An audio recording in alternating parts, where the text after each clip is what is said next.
Hello and welcome to Daily Dose Radio, a 5-minute-a-day podcast studying the Psalms verse by verse, recorded here in the dining room of the Bible Bistro, located in Sharonville, Ohio. Hey there, friend. Welcome back to Daily Dose Radio here in the Bible Bistro. Well, come on in here and sit down with me, and let's open our Bibles up together, and we're going to study today Psalm 119, and we're in 38 and 39. Now, this week we've been looking at the Hey section, and it's been beautiful, this whole teaching about, the word teach. It's been reflected in several other synonymous words here in this part of the psalm, in this octonary, this section. And now we come to 38 and 39, and wow, we're not disappointed with this material at all. Listen to what the psalmist writes. Establish your word to your servant, so that you will be feared. Turn away my reproach, which I despise, for your judgments are good. This is one of the statements here that really comes over. I mean, we know we're in a prayer, right? Because he's asking for the Lord to teach him, to incline his heart, to revive him. And now here we come to 38, and he says, establish your word to your servant. So he has this word establish, which again is like teach.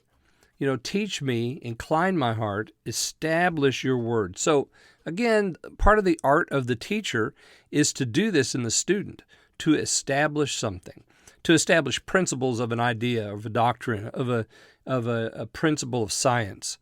We establish those things in hearts so that the student might continue to learn, because the things that are established as principles are pillars upon which the rest of the information rests. And so we have to establish that stuff early.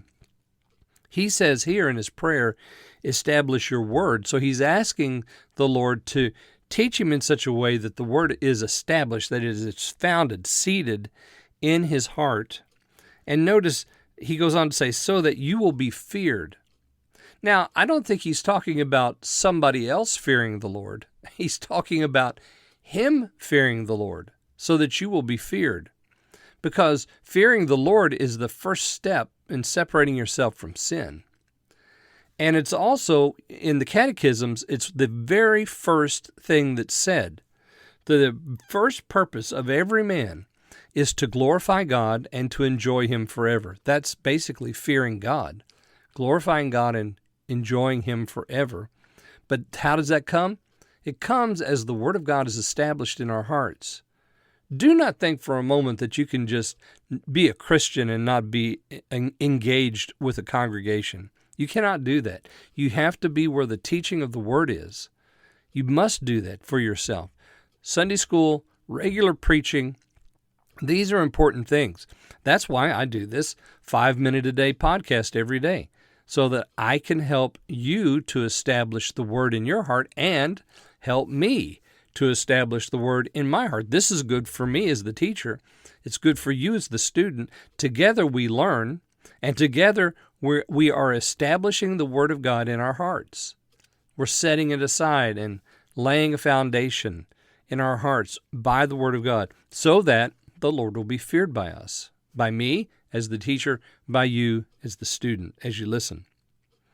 And verse 39, he says, turn away my reproach, which I despise, for your judgments are good.